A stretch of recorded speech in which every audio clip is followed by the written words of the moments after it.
ভোরের আলো ফুটলেই নববর্ষ। নববর্ষের আগের দিনে রাতে হঠাৎ পোস্ট অফিসের মোড় অবরুদ্ধ করলো কারা?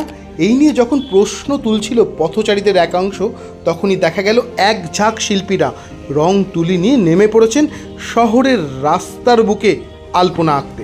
নববর্ষের দিন নতুনভাবে নতুন বছরকে স্বাগত জানাতে বাংলার চিরাচরিত শৈল্পিক প্রথা আলপনাকেই বেছে নিয়েছেন তারা। প্রায় জনা 50 শিল্পীর প্রচেষ্টায় পোস্ট অফিসের মোড়ে ফুটে উঠেছে আলপনার অপরূপ কারুকার্য।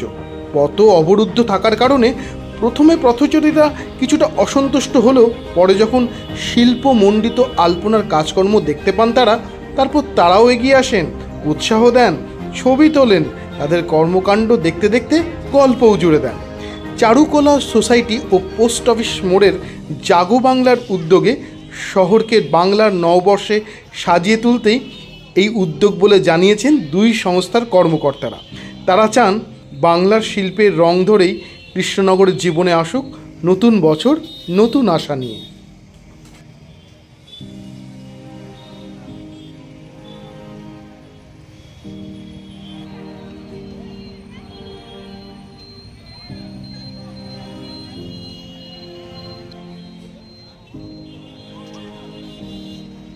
অ্যাকচুয়ালি শিল্পের শহর তো আমরা শিল্প দ্বারাই শহরটাকে সাজাতে চাই। এটা প্রথমবার না, এটা 2019 সাল থেকে আমরা করে আসছি। সে বছর আমরা সিদ্ধেশ্বরী থেকে তলা থেকে পুরো চ্যালেঞ্জ মোড় পর্যন্ত দিয়েছিলাম এবং আগেরবার আবার পৌরসভার তরফ থেকে এটা করা হয়েছিল আগেরবার। এবছর আমরা আমাদের নিজেদের যে চারুকলা সোসাইটি সেটার তরফ থেকে আমাদের শহরকে আমরা সাজানোর চেষ্টা করছি। আলপনা, সেখান থেকেই আলপনাটা নিয়েছি আমরা এবং আলপনা দিয়েই শহরটাকে সাজাবো বলে ঠিক করেছি। তার সঙ্গে আর একটা মেসেজ আছে এর মধ্যে মানুষকে দেওয়ার।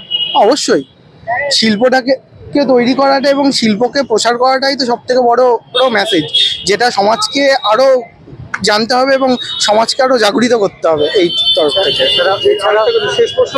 প্রায় 10 আমরা আমাদের বিভিন্ন কাজের মাধ্যমে আলপনাকে তুলে ধরেছি, কারণ আমাদের যে লোক সংস্কৃতিটা সেটা আমার মনে হয় আমাদের নিউ জেনারেশনকে আরো বেশি করে জানানো দরকার যে আমাদের আসলে সংস্কৃতিটা কি, তবে তারা সেই লেগেসিটাকে বেশি করে ফলো করবে এবং সেটার জন্যই এই শহরের মাঝখানে বর্ষের শুভেচ্ছা তো অবশ্যই আলপনার মাধ্যমে আমরা প্রতিবারই জানিয়ে থাকি। এবছরও জানাচ্ছি যে কৃষ্ণনগর চারুকলা সোসাইটি প্রতিবারই তাদের নতুন কিছু ভাবনা এবং শিল্পের নান্দনিকতার দিক থেকে শহরকে শুভেচ্ছা জানিয়েছে। পয়লা বৈশাখ 1431 সেই শহরে দাঁড়িয়ে শহরকে সুসজ্জিত করা হচ্ছে। আপনি কাল সকালে উঠে যখন দেখবেন আপনার মনটা কিন্তু ভরে যাবে। এটাই হচ্ছে এই চিন্তা ভাবনা। আমরা জাগো বাংলা ও আমাদের চারুকলা যে শিল্প সংস্থা আছে, ছোট ভাই আমাদের নতুন যে প্রজন্ম, তাদেরকে নিয়ে আমি বিভিন্ন সময় এইসব কাজ করি। তা সেই জায়গায় দাঁড়িয়ে মানুষ হয়তো একটুখানি অসুবিধা ভোগ করছে, কিন্তু কালকে যখন এই আলপনা দেখবে যে এই শহরের কিছু নবীন প্রজন্মের শিল্পীরা তারা তাদের শিল্পের সত্তা এখানে তুলে ধরেছে, তখন কিন্তু তাদের মনে একটা আনন্দ হবে। নববর্ষে কি এইভাবেই আহ্বান, মানে কিভাবে এইভাবে নববর্ষ তো বিভিন্নভাবে আহ্বান করা যায়। কেউ যদি খারাপভাবে নেয়, যে জিনিস তো সব দিকেই দুই রকম দিক পাওয়া যায়, আপনি যেভাবে নেবেন সেভাবেই সেটা দেখবেন। এই উদ্যোগের ফলে কি শিল্পকলার প্রতি ইয়ং জেনারেশনের আরো বেশি, এখানে আপনারা তো দেখতে পাচ্ছেন যে শুধু এই আমাদের চারুকলা শিল্প বা আমাদের এই জাগো বাংলার লোকরা না, রাস্তার পথ চলতি মানুষরা এসে তুলি ধরে একটুখানি হাত বোলানোর চেষ্টা করছে, এটাই আমাদের সাফল্য। আপনার নাম? আমার নাম দীপক বিশ্বাস।